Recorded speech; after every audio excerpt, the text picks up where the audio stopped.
Are we back? Am I out?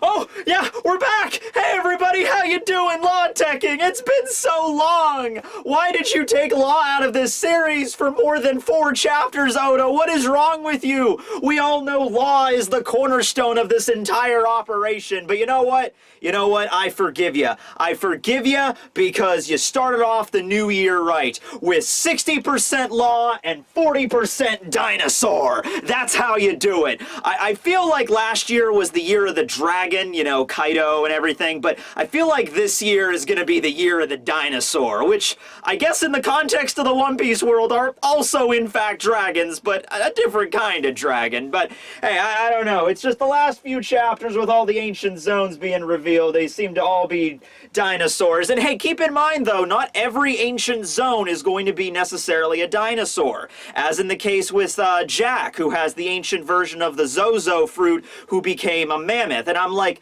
98% sure mammoths are in fact not dinosaurs. You know, you could correct me, but I'm pretty sure. But yeah, this is gonna be a great chapter. This will be chapter 930, Ebisu Town. But hey, just so we don't forget where we're coming from here. I mean, I know the dinosaurs are pretty cool. One Piece is basically turning into Jurassic Park here, but I think it's always good that we remember where we come from. The dragon! I was in Walmart today getting these dinosaurs, procuring them. Unfortunately, they did not have a Spinosaur, but they did have an Allosaur, so I was like, okay, that works. But I needed a dragon, and How You Train Your Dragon merchandise was right next to the Jurassic World merchandise. I never saw How You Train Your Dragon. I hear it's a really great series. I should really check it out. So I just went with the scariest looking one. Have no idea what the backstory of this dude is. He looks like the villain of the movie, but his wings move, so we can have him here. Okay, so this will be chapter 930, Ebisu Town. We start off the chapter with Charlotte Cracker. Been a while since we've seen that guy, which I'm assuming he's still alive. It's just that after he was defeated by Luffy, remember, he has that really, really low pain tolerance. So, like, one shot from Luffy, he wasn't kidding. He was out the rest of the arc. I was expecting, like, oh, okay, maybe he needs a few days to recuperate, and then by the time the tea party comes around and the Charlotte family is chasing after the Straw Hats and Beige and everybody, I was thinking, oh, okay, maybe we'll get Cracker then. Like, he'll be covered in bandages, like, whoa, I'll be back. No, Cracker gets defeated by Luffy at the beginning of the arc. He's gone, just gone the rest of the arc. We don't see him a single time. So he wasn't kidding about that. He's in a dolphin race with a Rouge, as you do, and he's tossing crackers at the dolphin that a Rouge is riding on, so the dolphin gets distracted and a Rouge goes away. I like this because it plays off the kind of like rivalry that Arouge would have with Cracker, because how it went was Arouge showed up at Snack's fleet, wiped out Snack, and Snack got demoted from Sweet Commander for that reason, but then it was Cracker that showed up to avenge his fellow Sweet Commander brother, as well as a literal brother, and he defeated Arouge. So yeah, if it's like, you know how Luffy has the rivalry with Katakuri, kind of the same thing with Arouge and Cracker, where Arouge is probably like recuperating at Balloon Terminal, and he's like, after we get our forces amassed, and after we recover our wounds, we shall defeat Cracker. And then someone's like, oh yeah, Luffy already defeated Cracker. Damn it! Alright, well, who else is available? Smoothie. Alright, fine, we're going after Smoothie then. Alright, whatever. But anyway, Ebisu Town is actually the location that we open up on. It is the location that Yasu, or Tono Yasu, the guy that was guiding Zoro through the wastelands that Zoro ran into, they're heading to. Now, a minor correction here, and this is maybe a little bit more of elaboration on the layout of Wano, something that I misconstrued. I assumed that they didn't say they were going to Ebisu Town in the last chapter. They said they were heading to a leftover town. I just assumed that meant they were heading back to Okobore Town, which borders the Bakura District. A few things I got wrong here. Number one, it seems like Bakura District and the Flower Capital, they're not part of the same thing. I assumed like, oh, okay, it's like New York City, or it's like Tokyo, or it's like any large city in the world. There isn't just like if you're saying, I want to go to New York City, take me there, you know, taxi, they'd be like, all right, well, where in New York City specifically? Because it's divided into a bunch of districts. You got Brooklyn, you got Queens, you got Staten Island, you got the Bronx, you got Manhattan. Even in Manhattan, you got a bunch of different, like, you got Midtown, you got Soho, you got Chinatown. Like, where am I taking you, right? So I thought it was something like that, where the Flower Capital was just so huge, the Bakura District was just part of that, that, and then you had Okabore Town off to the side. It seems like Bakura Town was more of like the capital of the Curry District. It's where the government officials lived, and it's where the Beast Pirates were kind of holed up inside of Bakura District. I went back and read those chapters where Kiku was explaining to Zoro, and Luffy's like, oh, this is where the government officials live. There are currently 3 headliners that reside there. Seems to imply, yeah, there's like a bunch of different capital towns throughout Wano. Flower Capital is the main one, and this place they're going is another leftover town called Ebisu Town. So it's really depressing when you really think about it. Basically, all throughout Wano, you got these huge cities where the Beast Pirates and where all the nobles of Wano and the samurai live, and each one of these prestigious, cities has a leftover town attached to it, and it's like these are where the people live that are in poverty and they don't get very much food and they have to work really hard for very minimum wages. Each one of the places in Wano has an Okabore town, has a leftover town, and Ebisu Town, where Yasu is taking Zoro, is the leftover town that's connected directly to the capital. Not to say it's the only one, because if the Flower Capital is pretty big, I'm assuming there's a leftover town on the south side, on the north side, east side, all that kind of crap. But Ebisu Town is a little interesting. As Yasu put it last chapter, it's an unusual kind of place. As soon as Zoro and Yasu walk in, everybody is just super chipper. Not just happy like, oh, hello there, how you doing, young man? Oh, would you like to come to my shop for some sake? Not that kind of happy, like, generosity and stuff. The kind of happy that's like creepy happy, like you walk into a town and everyone's like, hi, how are you doing? My name's Matt. Hey, do you want to come into my house? Do you want to try some of my delicious ramen that I cooked last night? That would be great if you could. And like, I'm good, I don't need that. Then you go next door and there's a really like a smiling old lady like, hi dear, how are you doing today? Isn't this just a marvelous day? Everything about this day is incredible. And then the dogs are all smiling and then the birds are smiling and you're like, okay, I think I've just wandered into some parallel universe. I need to get out of here now. This looks like the kind of place that turns into a serial killer paradise once the sun goes down. I'm getting out of here, right? That kind of creepy, right? All the people are cheery and happy and smiling, even though they're living awash in poverty. It's the same exact layout as in Okabore Town. People wearing tattered clothes, missing teeth, covered in dirt and grime, and all the houses are not even really houses. They're just ramshackle old hovels, same scenery, but these people take a little bit of a different approach than the people did at Okabore. They've decided, I guess it's no use in just sitting around being sad all the time. You gotta smile! And the reason that is actually because of the name of the town itself, which led me into researching a whole different thing. The 7 Lucky Gods. So Ebisu is the name of a ninja from Naruto, but we're not talking about him right now. We're talking about Ebisu, who's the god of luck in terms of fortune with money and fortune with growing your crops and providing like grains and stuff. The 7 lucky gods are something that are adapted from various religions like Hinduism, Taoism, and like Buddhism. So there are some of the gods that are borrowed into Japan from other cultures, but there is one lone exception, and that is the god Ebisu featured here. He's this dude, all right? Yeah, I know, kind of. They're all kind of creepy when you really look at them like that, except for that one dude in the middle. His name is Bishamonten, and he actually represents he's the god of luck and good fortune in war and battle, so it makes sense why he's not quite as cheery as his brethren. But Ebisu is the one god here that is the complete creation of Japan. It's not borrowed from a different culture, right? And it makes sense. If Oda was going to have any of these 7 lucky gods represent a town in Wano, which is based out of feudal Japan, of course he would pick Ebisu, the one god here that is from Japan. So that makes sense there. And as you can see, all of the 7 lucky gods, at least most of them, are all depicted smiling. So it's like, basically like just, oh, if we smile enough, good fortune will befall us. Our god, Ebisu, is the smiling god. If we keep smiling, then everything will be okay. If we start to get all down in the dumps and we start frown, and then the god will not bestow his glory upon us. And you could see a few problems with this, like psychologically and things, like, oh man, like if you were just an outsider like Zoro is in this situation, and you walk in and you see all this poverty and all the people are doing are just smiling like everything's gonna be okay, you'd be a little bit like, oh, okay, I admire your optimism, but if that's all you do all day, every day, just smiling and cheery and happy, it can get kind of like, it just loops back around to being depressing as shit, you know what I mean?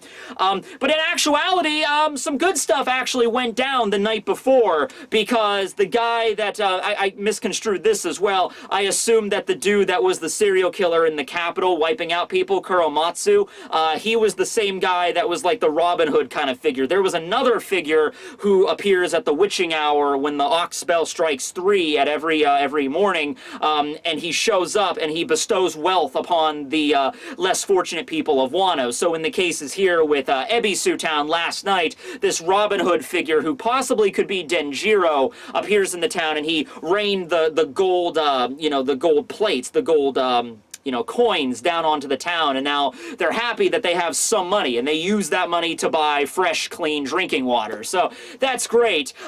There are a few issues with this I want to bring up. I took a philosophy class once back in college, and we actually talked about the story of Robin Hood, and one of the main issues with Robin Hood, of course, is like, is it okay to take from the rich and give to the poor? And I think most of the people in class were like, oh, of course it is. That's a good thing, But then you start thinking about it in other angles, like, wait a second, if you take from the rich and give to the poor, then wouldn't that just make the rich angrier and attack the poor even more to get their money back? So you start thinking of these different angles of Robin Hood, like, wouldn't he just be bringing down the wrath of the sheriff of Nottingham onto these people? He's like, oh, I stole their money and gave them to you. It's like, okay, well, now we're just gonna be a target. Thank you, Robin Hood. So there's these different angles you can look at it. It doesn't seem to be that big of an issue here, because they took the money they had and they just used it.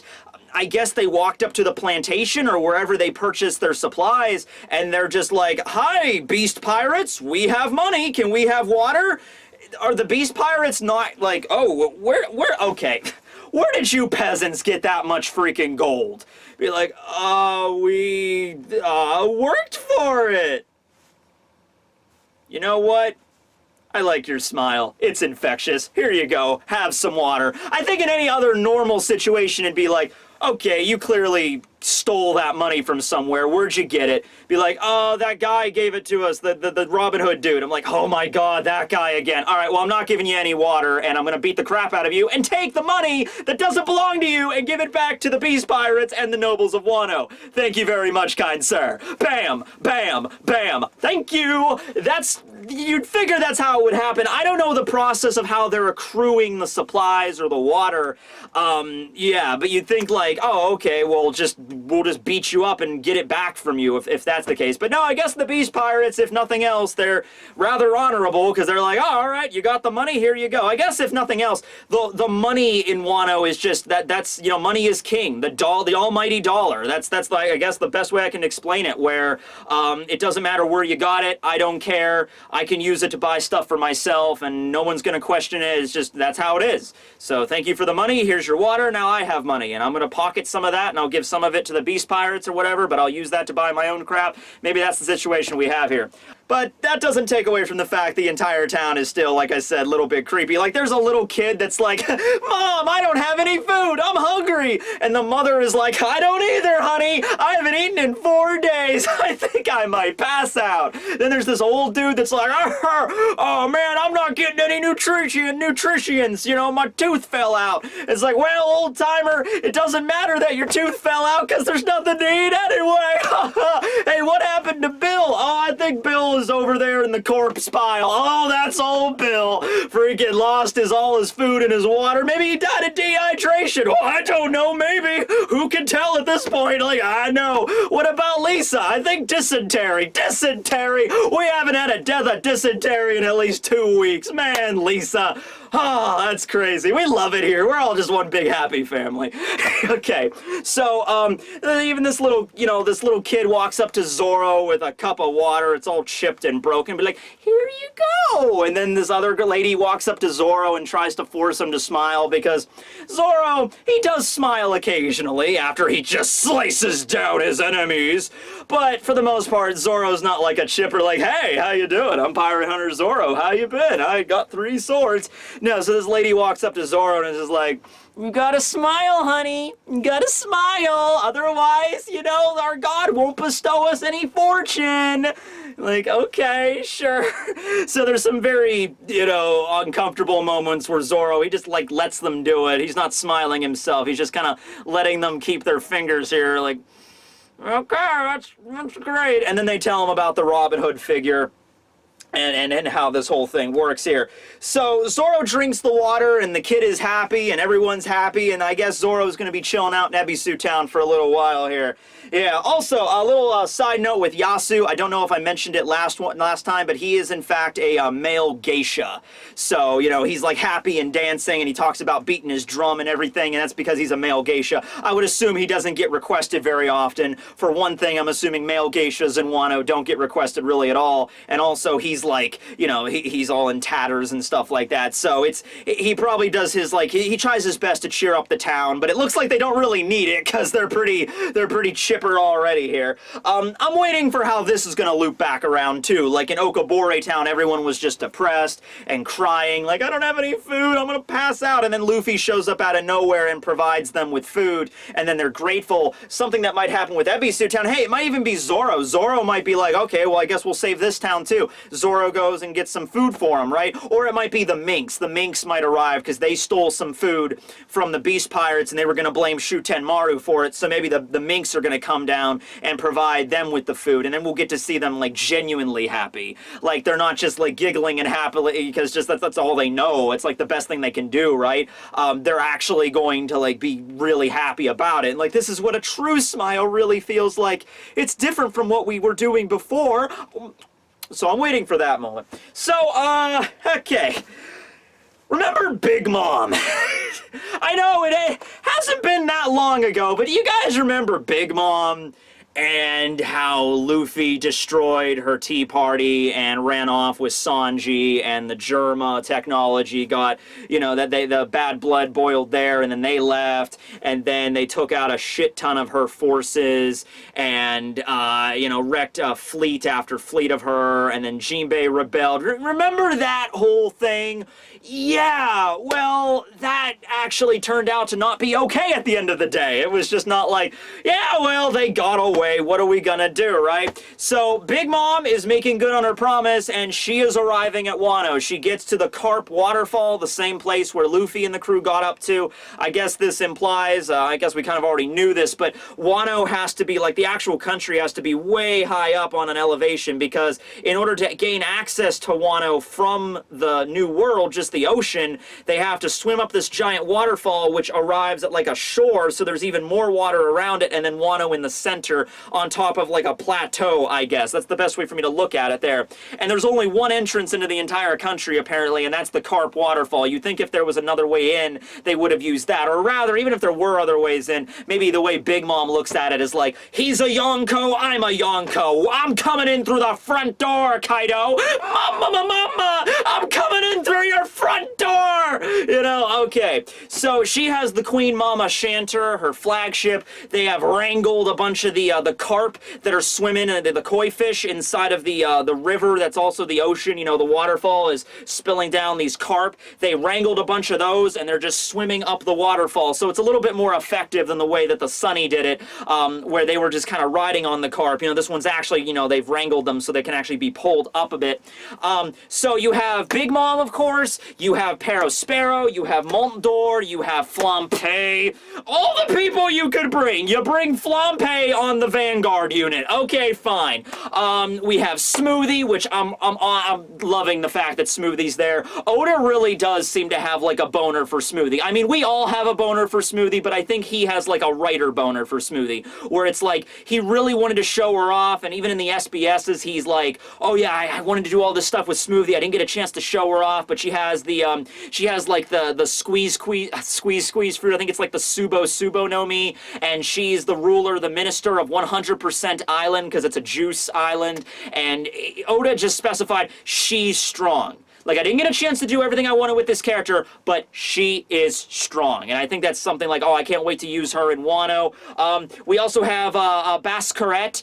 He's the one that we got to see, honestly, more in the anime than we did in the manga. He's the one that has the really long sleeves and the crazy hair, and he has, like, flamethrowers in his sleeves that he can fire pillars out of. We see that dude there. Let's see, who else? I just want to make sure I don't forget anybody here.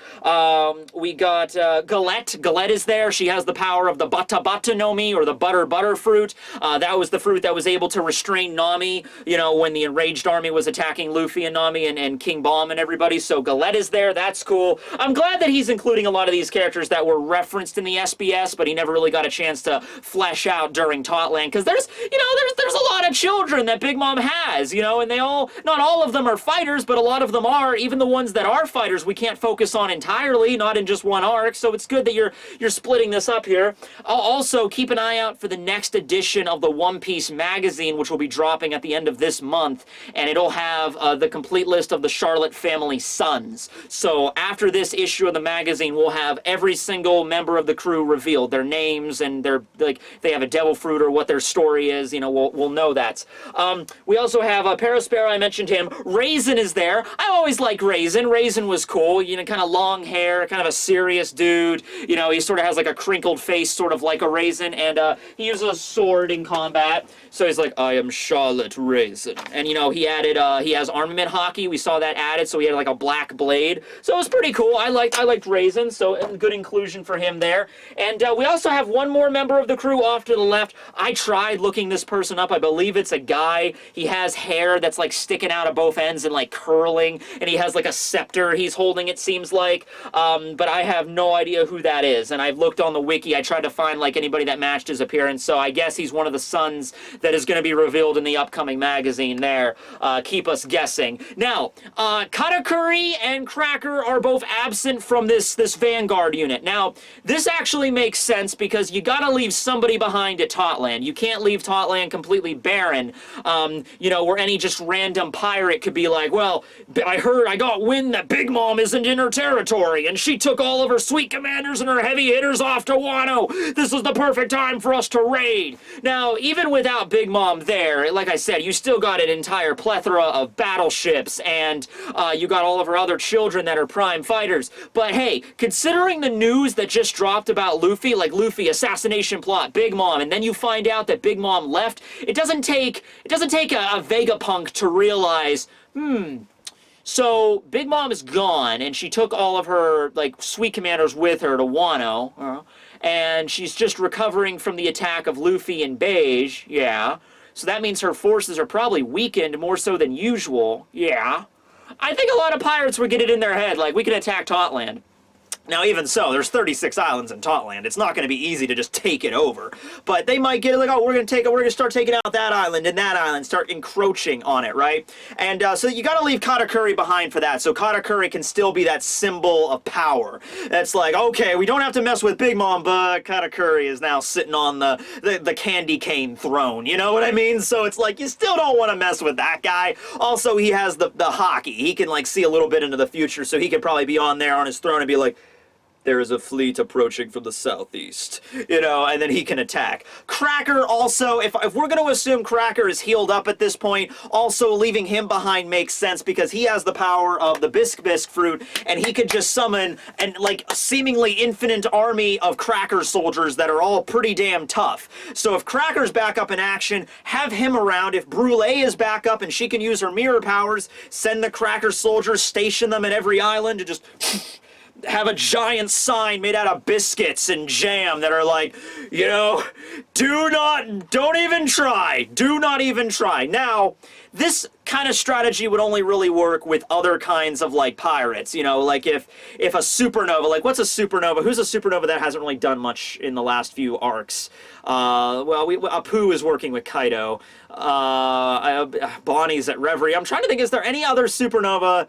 Because Oda does a pretty good job at this. Oda's doing a pretty good job of, like, laying out all the super... I guess a Rouge. A Rouge would be the only one that we really don't know where he's at right now or what he's doing. Let's say a Rouge gets it in his head, like, we're going to try to attack Totland again. Maybe the fact that Katakuri and, you know, Cracker are holding down the fort, that might be enough to deter him. However, if we're talking a Yonko, like, if Blackbeard decided this is the time to take over Totland, that would work for him in his favor. Like, we got Katakuri and we got Cracker, but Big Mom herself is gone. Blackbeard's a Yonko, he's got his Titanic captains, he's got Moria now, he's got zombies. This would be the prime moment for Blackbeard to attack Totland, and I'm serious about that. It might actually go down that way, which would be cool, because then we get to see possibly Katakuri facing off against freaking Shiryu, or Burgess, or Vasco Shot, or even Blackbeard himself. That'd be a cool fight, right? And we could see Cracker and Katakuri teaming up against the Blackbeard crew. That would be sweet, man. Shanks probably wouldn't do anything. I can't see why Shanks would attempt it, but if Blackbeard wanted to, this is the time to do it, right? But anyway, they're approaching the waterfall. They're getting close to it. They have a bunch of cannoneers on the side of those, like, pillars shooting out of the water, trying to shoot them down, and the Big Mom crew is just, like, reflecting them and batting them away like they're nothing. You know, Smoothie can just shoot out water, Getsuga Tenshos, and you have freaking Parasparrow with the candy walls and everything, and so they're just blocking this cannon fire. Kaido is having a freaking fit where he's like, you need to stop him! We can't let that sea cow get one step in a Wano! It'll be all-out war! And Kaido, he's actually starting to freak out. I don't know whether it's because he's afraid of Big Mom's power, or more or less he just hates Big Mom herself. It's like, no, we cannot allow her to get in here. Why do you hate Big Mom so much? Look, it was a one-night thing. It happened a long time ago. Look, shut up! Boom! We're not letting her land here. That's final. And I'm sitting there and I'm just like, well, get off your ass then. Get off your ass, Kaido. Go all dragon. You know, just, here's what you do. Here's what you do. You're a dragon. I'm sure you can get pretty much anywhere in Wano relatively quick, because, you know, dragon, you can fly. Turn into a dragon, fly to the freaking waterfall, borrow breath the crap out of it, and just... problem solved! But I guess, anyway, he doesn't even want to deal with her. Maybe Kaido doesn't even want to see her face, right? So she's heading up the waterfall. She's about to... Actually, she does get to the top. If this is the top of the waterfall, they're heading up, and it's just... We made it! And then they look off to the side, and they see, like, a black shadow in the distance just... rocketing toward them, like, wicked fast, like, speed of sound. And they're all looking at it like, what the hell is... Is that a freaking pterodon? Oh! And so it's a freaking pterodon, which I hear are different from pterodactyls. Hold on a second here. Hold on. Pterodon, pterodactyl, pterodilly. Yeah, they are in fact different.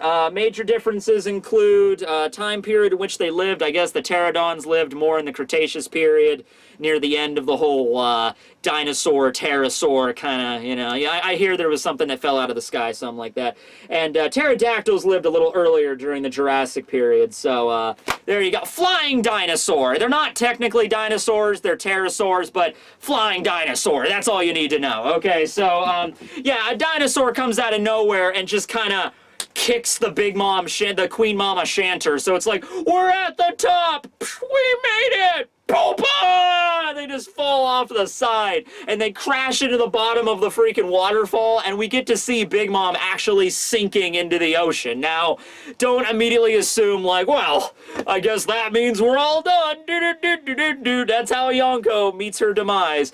Probably not. Either other members of the crew maybe got to shore, and Parasparrow can do his sea slug thing, or maybe the current. Keep in mind, there's like crazy currents at the bottom of the waterfall. If you were a normal human something, that would just rip you to shreds immediately. But this is Big Mom we're talking about. She is built, you know? So, as Brooke stated, like an iron, no, it was like Sanji who said, she's like an iron balloon. So really, she could fall in the current. She can't move because she's a devil fruit user. She can't breathe, but it doesn't really matter. She can just like get bounced around like a pinball machine underwater, like burp, burp, burp, burp, burp, burp, and then she just gets spit out of the water, or she washes ashore like a beached whale, and then they're like, oh, okay, Mama, we're good. CPR! So I'm sure Big Mom will be back, but her ship, on the other hand, I think her ship is done, which sucks, because the ship was a homie. It still had, you know, sentience and could feel pain and everything, so I feel bad for that ship. He's like, I'm a ship, I'm a ship, I'm a ship. Oh, look, it's a waterfall. I'm claiming a waterfall. I'm a ship, I'm a ship. What's that bird thingy? Oh, no, it's nothing but pain. Speaking of homies, Big Mom also declares when she's arriving that, you know, I'll bring you back with me, Zeus! So I guess she just can't make another Zeus, because Zeus was just a fragment of her own soul mixed with, like, a cloud or something, right? So why can't she just rip out another portion of her soul and throw it into a cloud, unless she actually divided her? Like, I was assuming Prometheus and Zeus and Napoleon were like little tiny fragments of her soul, like 2% to each of them, and then she has the majority. It might have not have been that case. She might have ripped out, like, you know, 20% of her soul to Prometheus, 20% to Napoleon, 20% to Zeus, and then, you know, that's 60%. She's only got 40 left, and she doesn't have, maybe if she separates her soul anymore, if she makes more Horcruxes, so to speak, it's like I'm weaker, or I don't have the power. I don't exactly know, but you'd think that she would just be able to create another one. The fact that she hasn't, a little bit of an issue there. All right, so yeah, I should probably talk about the Pterodon. Like, okay, well, yeah, that's great, Big Mom. What's up with the Pterodon? Oh, well, the Pterodon is actually a gimp Pterodon. It's decked out head to toe in leather, so the Pterodon's into some kinky shit. Does that explain everything? No? Okay, it's king. The Pterodon is king. It's just like Pterodon, ancient zone, whatever, you figure that. We don't find anything else about King, like what's his bounty or anything like that, but yes, King has the ability to turn into a Pterodon, and he still has the fire coming out of him, like the same as he did before when he was in human form. So people have been wondering, okay, well, I thought he was a mythical zone. I thought he was some sort of like, all like King and Queen were gonna have mythicals, and Kaido has a mythical, but from what we're going here, it looks like King and probably Queen and Jack confirmed they have ancients, and then Kaido's the only one that has mythic, and I'm fine with that.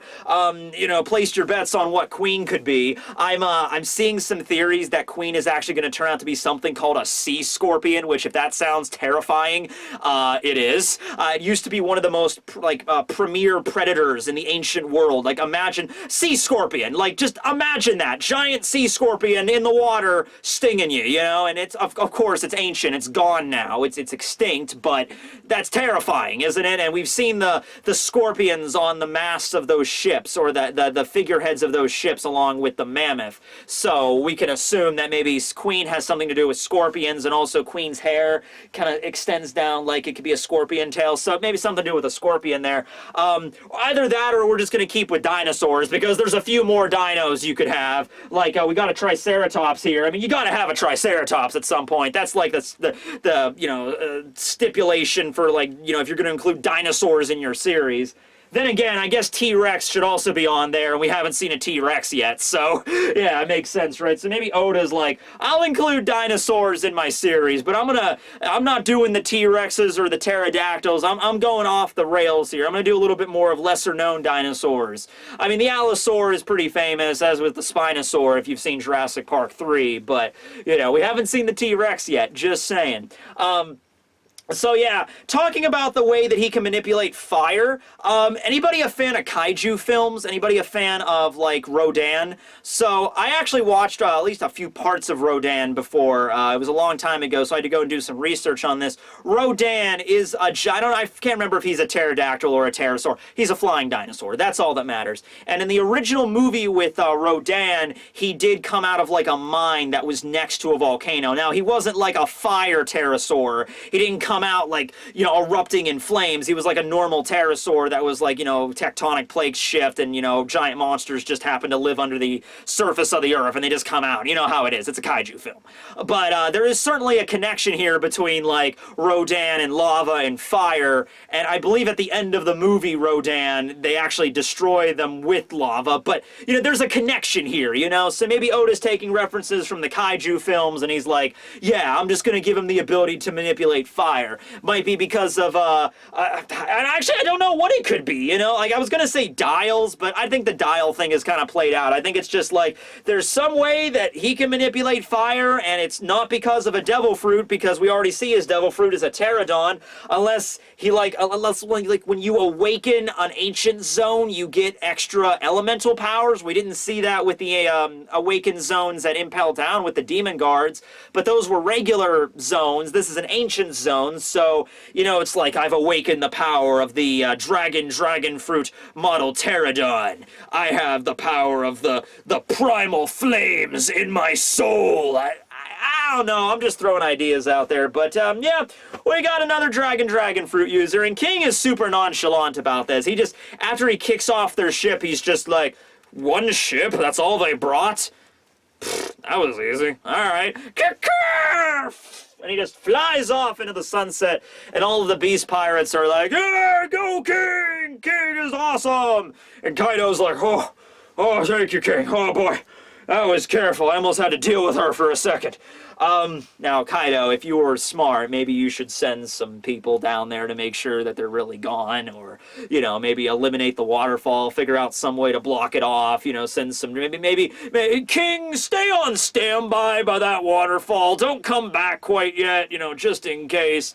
But, anyway, so now we cut back over to the star of the chapter, of course, me, Law. We cut back over to the flower capital where some other dragons / dinosaurs are causing a ruckus here. We got Page 1, who I'm now being told is actually the name of a Japanese card game. Page 1 makes sense, and because that's the whole, you know, motif of the Beast Pirates. And then you have X-Drake, and they're in their dinosaur forms, and they're just stomping around the flower capital, wiping out every soba stand they come across. Meanwhile, you have Frankie, you got Usopp, you got Law, and you got Sanji, who are running down the street, and Law is telling them, he's like, listen, guys, we have to get out of here, we have to hide, you know, do not fight them. If you end up getting captured, you cannot let them know we're part of the resistance, because if they find one of you and they figure out you're members of the Straw Hat crew, they will not stop until they turn over every house, every manor, every rock, every castle in order to find the rest of your crew, okay? And Law even tells them straight out, he's like, if you are captured, it doesn't matter if you are tortured or you might even get killed, you do not, you know, you do not narc on us. You don't tell us, you don't tell them about the rebellion, you don't tell them about the Kozuki clan, you don't tell them about anything. You take this to your grave. And Law is laying this all out, and Usopp is like, what the hell? You're a horrible captain. Luffy would never ask that of us. Luffy would never say, Usopp, you cannot, you have to make sure to your dying breath to not ruin the operation. That's not Luffy's kind of style. He would never put his crew in danger in that way. And Law's rebuttal to this is just simply, yeah, I'm a little bit drier. And it's like that. Luffy would never do that. It's like, yeah, I'm a little bit of a different captain than Luffy. I think most people are, actually. But hey, you gotta understand Law's perspective. Law is, like I said, he's the sensible one here. He's the one that's like, if this was any sort of real-world operation where you have to remain covert and undercover, you know, and it's really important that the operation gets carried out to save this country, Law is the smart one. He's like, listen, even if we're captured, the operation could still continue, but you have to keep your mouth shut. Doesn't matter what they do to you. And that's not how the Straw Hats rule, but that is the smart move here. Now, don't worry. I don't think the Straw Hats are going to get captured and tortured. At least I would hope not. But, you know, Law is at least laying it out. So they're running down the street trying to get away. Frankie brings up the possibility of like, hey, why don't we try, what if we just mask ourselves, then we fight? And Law, once again, very sensible. He's like, well, that's fine if you're 100% sure you're gonna win, but if you're not 100% sure, you might end up getting injured, and that injury could stall the operation, so just don't get into any fights. How hard is this? Just don't get into any fights. Just lay low for a week or so. That's all we ask. You know, lay low, just do your job, and don't get into any brawls. But then, of course, you know what happens? They're running by a house, and the house gets destroyed, and a woman screams, and the second that happens, that lights up Sanji, of course. It's like, woman, scream! Sanji man, away! And so they're running down the street after the source of it. We cut over to a soba stall that has been wrecked by Page One, and Page One is still in his Spinosaur form, so we don't know what he actually looks like. He's just got really long hair, and he's devouring the soba stall. And it's like, oh, that was good. And they're like, whoa, we don't know anything about this Sangoro person. It's like, yeah, but you had a soba stall.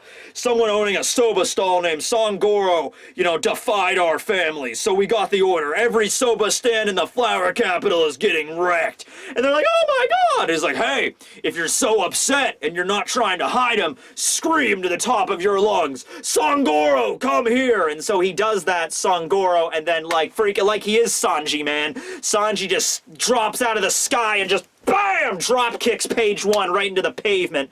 And then, you know, he arrives, is like, you called? And then the guy that screamed him, the shop owner who just got his stall destroyed by Page One, is like, well, it took you long enough. That was my life's work. That was my grandpappy's soba stand. We started selling soba on this little humble street almost 100 years ago, and now it's all gone. So I'm like, that's great. That's great. Where's the woman at that screamed? Oh, there you are. You okay, young lady? You know? But yeah, that doesn't really happen. But the soba stand owner is still mighty pissed. I mean, let's think about this here. I know Page One was the one that destroyed his stall, but if you were going to direct your rage out on Sanji, who just appears to be a, you know, 21-year-old blonde dude, or are you going to direct your rage on the literal Spinosaur that's standing there with its teeth barred?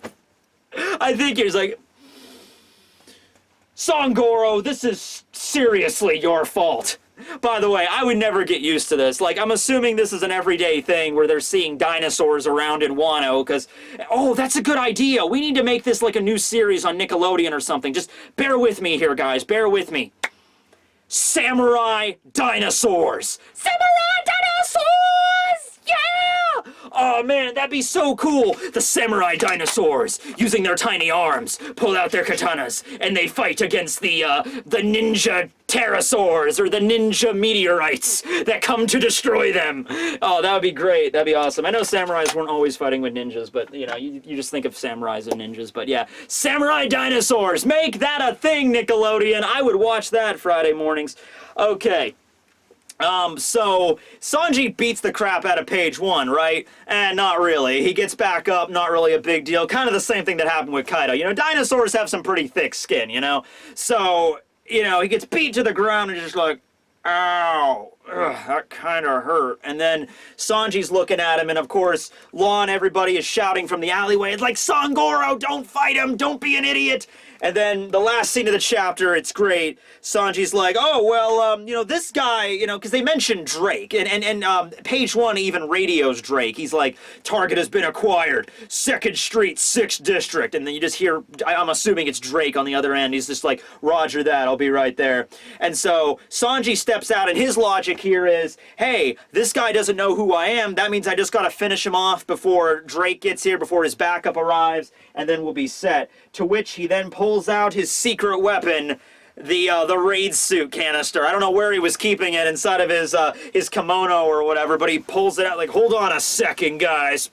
Ugh, that was a tight fit. We got this, guys. Yeah. So, and the crazy thing, oh, and by the way, there's a hiatus next week, so you're gonna have to wait a little bit longer until we can pop this can. Hello, darkness, my old friend. But anyway, no, it's interesting because, you know, when Sanji first found out he had this, when they were back in chapter 903, when they were sailing away from Totland, Sanji acted like he hated it, and he was like, I'm gonna throw this over the side of the freaking Sunny. And Luffy and Usopp were like well, no, not Usopp, but Luffy and Chopper were like imploring him, like, please don't throw it away, you could turn into a superhero. Did you see how cool those raid suits were? And they can't use it because it can only be activated by the person it's like coded to. So Luffy Luffy and Chopper tried to use it, but it wouldn't work. So they have Sanji has it, and we knew he was going to bust this thing out eventually. You know it wasn't just going to be like, you know, we're going to wait 100 chapters until he got it. You know he was going to use it in Wano. It gives him some neat armor, right?